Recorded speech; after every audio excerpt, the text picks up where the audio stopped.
The jump from a $40 single malt to the rarest bottle on earth, the one that sold for $2.7 million, has almost nothing to do with taste. It has everything to do with what you are quietly paying for at each step up the shelf. Today we are climbing all 7 levels of single malt Scotch, and by the end you will know where the quality stops, where the marketing takes over, and where your own shelf sits. You are probably a level or two lower than you think. Let us start at the bottom. First, a quick definition. Single malt means 2 things: 100% malted barley, no other grain, and every drop from a single distillery. No blending across sites, no cheaper corn or wheat bulking out the bottle. That one rule is why these whiskies carry so much character and why the best of them reach such absurd prices. Here is the climb. Level 1. The gateway. This is where almost everyone begins. The 2 bottles that define it are Glenlivet 12 and Glenfiddich 12. And between them they have introduced more people to single malt than anything else in history. Both come from Speyside, the valley in the northeast that produces more single malt than any other region of Scotland and packs in more working distilleries than anywhere on earth. Glenlivet was founded in 1824 by George Smith, the first man to take a legal distilling license in a glen full of smugglers. Glenfiddich followed in 1887, built by William Grant in Dufftown, and it is still the best-selling single malt in the world. Both sit at 40%, the legal minimum for Scotch, and run between $40 and $55. Both are usually chill-filtered and tinted with a little caramel to look consistent on the shelf. The taste is exactly what a first single malt should be: soft pear, vanilla, a thread of honey, and no smoke to scare anyone off. Distilleries build them to be this easy on purpose, to turn blended whiskey drinkers into single malt fans. What you are paying for here is a friendly, foolproof introduction. Nothing more. If a dram of Glenfiddich 12 on a Friday night is your idea of a treat, you are sitting at level 1, and there is nothing wrong with that. These 2 are also the safest gift you can hand someone, because nearly everybody enjoys them. If you only buy one, make it Glenlivet 12. It often slips into the low 30s on sale and outpunches bottles dressed up to cost more. Start here, pour a few, and let your own palate tell you where to climb next. But this is the shallow end, and it gets far more interesting the moment you wade past it. Level 2, the everyday malt. Level 2 is where you stop drinking a category and start drinking a distillery. The bottle that owns it is Glenmorangie, the original 10-year-old. It still sits at 40% and around $50, so on paper it looks like another level 1 bottle. But Glenmorangie is distilled in the tallest copper stills in Scotland, nearly as high as a fully grown giraffe, so only the lightest, cleanest vapours ever reach the top. After 10 years in ex-bourbon American oak, the result tastes of fresh citrus, ripe peach and cream, with a signature you could pick out blind. This is a place with a fingerprint. Beside it sits Aberlour 12, matured in bourbon and sherry casks at the same time. That sherry brings dried fruit, dark raisin and warm spice.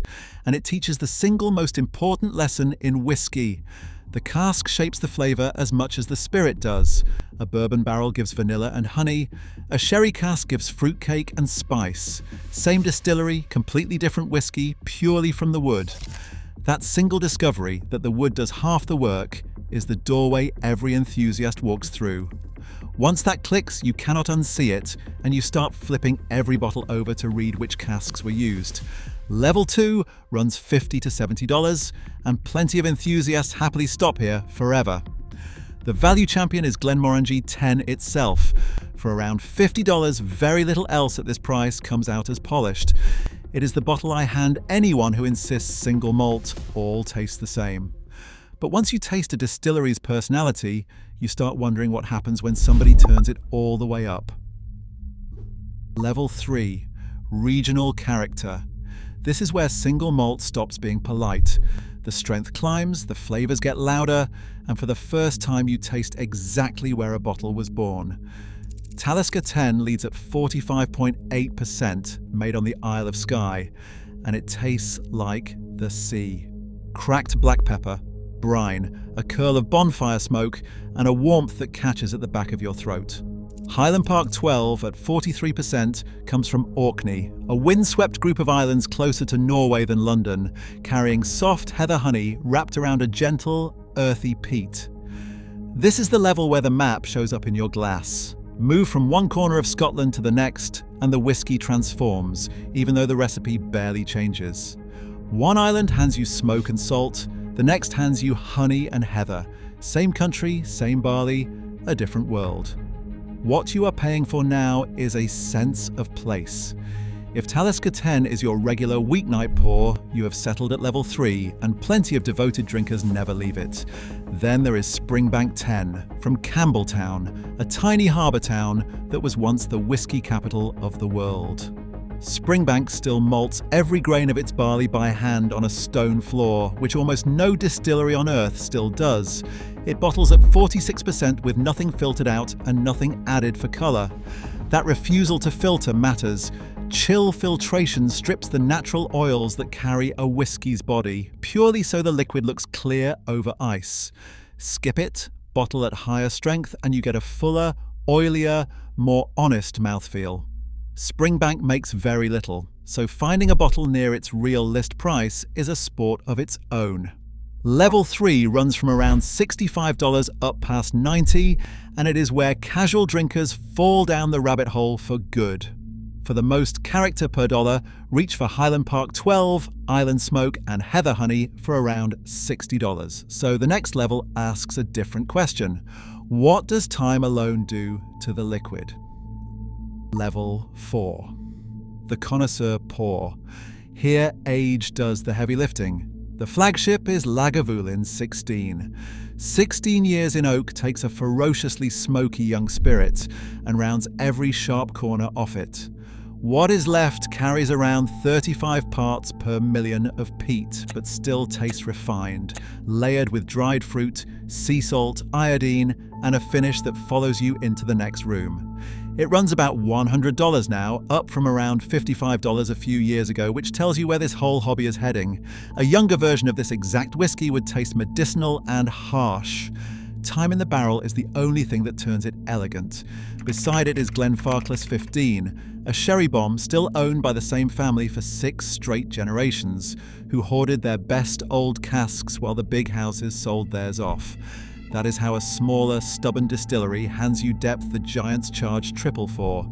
It is Christmas cake in a glass, dark raisins, sticky toffee and clove for $90 to $110, and it is the value pick at this level.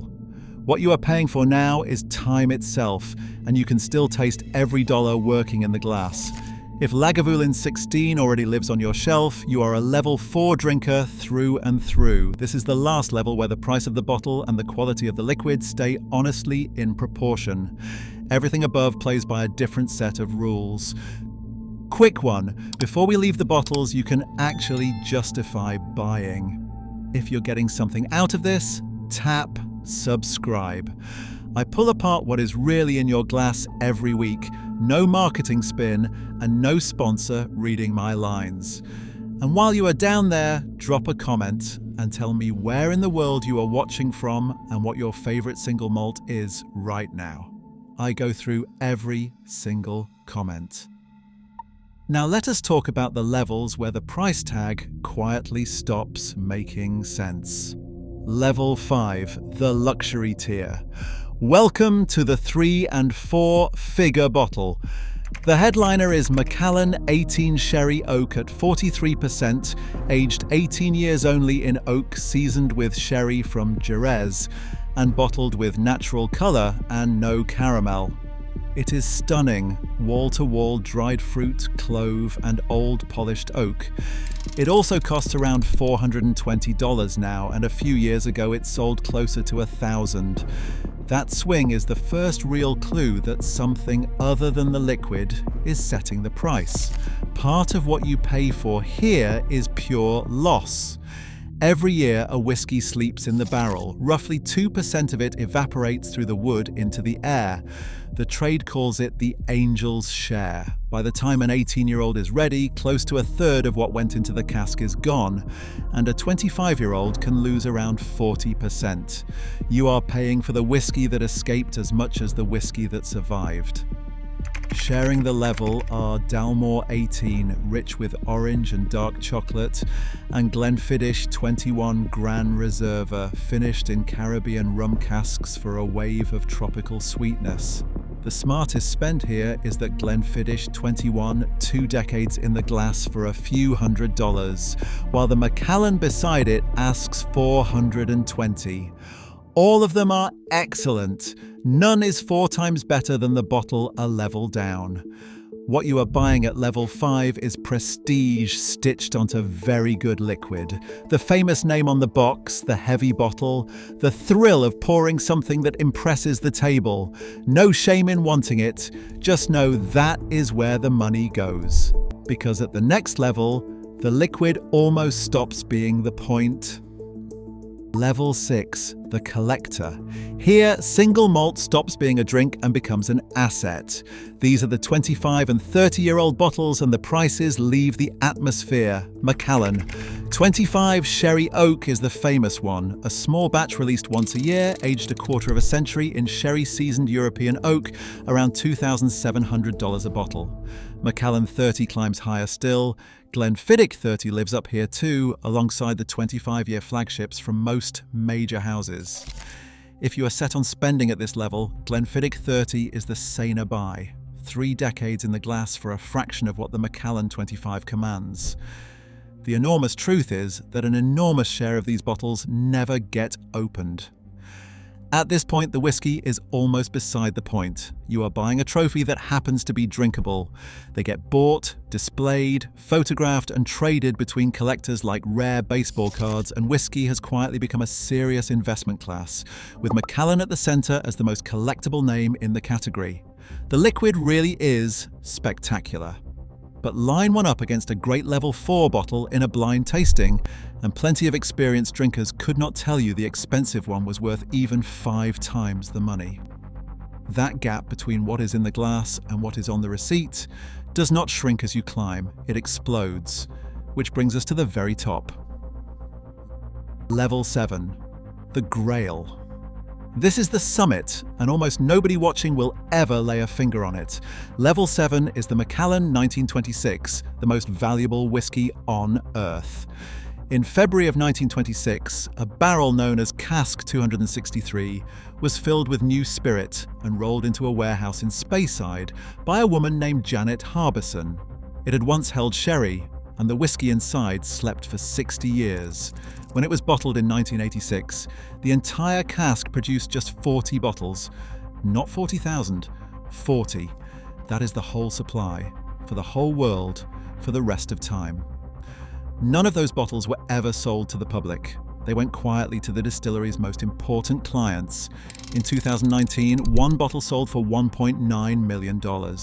Then, in November of 2023, a version hand-painted by the Italian artist Valerio Adami sold at Sotheby's in London for $2.7 million, the world record for any bottle of wine or spirit ever sold. At this level, taste is almost beside the point. The head of whiskey at Sotheby's was allowed one tiny drop and called it rich, full of dried fruit, spice, and old wood. But nobody pays $3 million for flavor. They pay for history, for impossible scarcity, and for the fact that a barrel filled before the Second World War can never be made again. At its core, it is the same malted barley from a single distillery that sits in your $40 bottle, and the best value at level 7. That one is easy. Do not buy it. The price of a single sip up here would keep your level 4 shelf stocked for years.